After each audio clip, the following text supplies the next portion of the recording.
Hello there.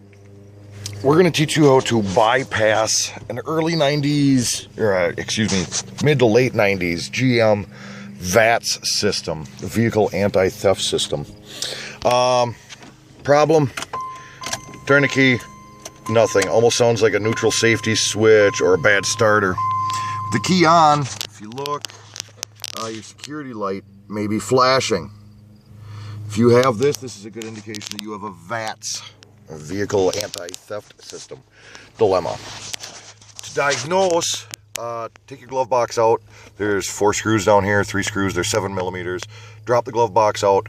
Up in here on the left hand side, it was tucked back up in here. You got to look for it. There's a relay. It's got 4 wires. Yellow, 2 small yellows, one has a black stripe, one's purple. Take this relay out, jump this fat yellow to this fat purple. Make a jump in there with a jumper wire. Now try to crank the car. If it cranks and fires, it'll start, run. After 3 seconds, it'll shut off. That would be an indication that your VATS is acting up. Now, how the VATS works, quick overview.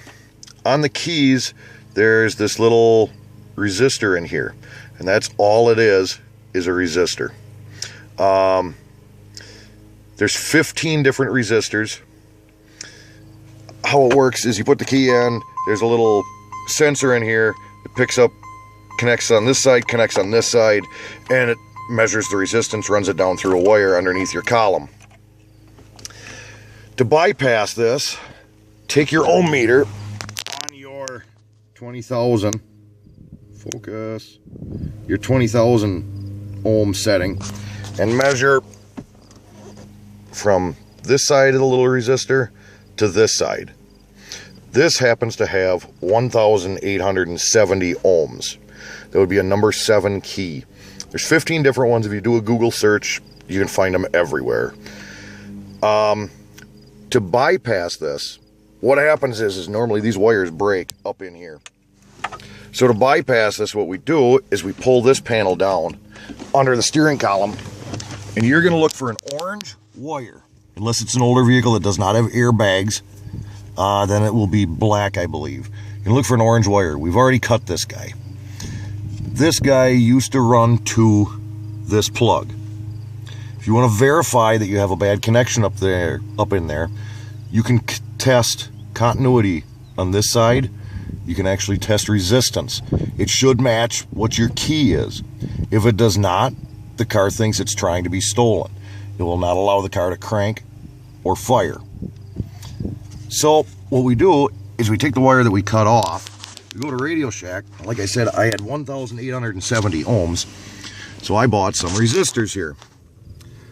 This one is 1,000, this one is a 470, this one is a 220, and this is a 47 ohm. That puts us, math is escaping me, 1890. And if you get close, the car will accept it. So what we do is we take our little resistor thing here. Now obviously you're going to want to solder this up and put heat shrink over it. I wanted you to be able to see this, so I just twisted them together and made her happen. Now we'll plug it back in. Now at this point, the car thinks that the key is in because it senses 1,870 ohms. And we hit the key, off she goes. That is how you bypass a VATS system. This would happen to be a 97 Lumina. Thanks for watching, and I hope this helps.